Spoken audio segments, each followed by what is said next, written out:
Дараагийн мэдээ. За насанд хүрээгүй хүүхдэд тамхи худалдаалгыг хориглодог хуультай ч энэ хууль хэрэгжихгүй байна. Мөн сургуулийн ойр орчим 500 метрийн зайд тамхи зарахыг хориглосон ч хэрэгжилт сол байгаа юм. Иймээс ч тамхины хяналтын тухай хуулийг шинжилж зохицуулалт хяналтыг илүү наривчлах шаардлагатай байна. Тамхины хяналтын тухай хууль батлагдсанаас хойш томоохон дэвшлүүд гарсан ч гар дээрээс болоод жижиглэн худалдаанд насанд хүрээгүй хүүхдэд тамхи худалдаалах байдал гарсаар байна. Тамхи өгнөлөө. Чимсэн.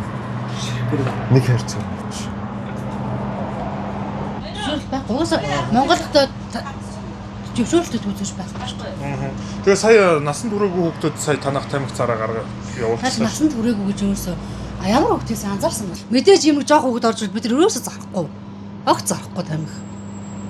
Саяны хүүхдүүд нэг битүү яаж ч малгай ингээ өмссөн үедээ хүүхд орж ирсэн нэрээ сая. Би харин хэлээд ш насанд хүрээгүй хүүхд гэж анзаарагдсан. Наа чи юм нэлээ бүр наа чи бол ямар ч 170 80 см өндөртэй би тийм өндөр битэй хүүхд байсан нэг хүүхд гэж анзаарсангүй.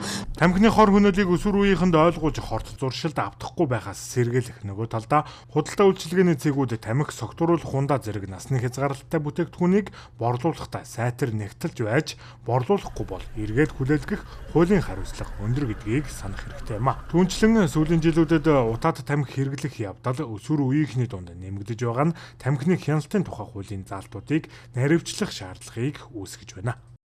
Утаа тамхины хэрэглэж гэсэн өсвөр үеийнхний дунд ерөөсөө буураагүй өссөн үзүүлэлттэй байгаа. Тэгэхээр бид эрүүл Монгол хүнийг бүтээе гэдээ явж байгаа энэ үед хүүхдүүдэд багаас нь эрүүл мэндийг нь хамгаалдаг нийтийн эрүүл мэндийг нь талаас нь бодлогыг гаргаад энийг хийх ёстой гэж үзэж байгаа. Тэгэхээр өсвөр үеийнхний руугаа чиглэсэн энэ одоо бүлгийнхэн маань өртөөд байгаа тэр асуудлуудыг нь илүү шийдэх гэж зорж байгаа.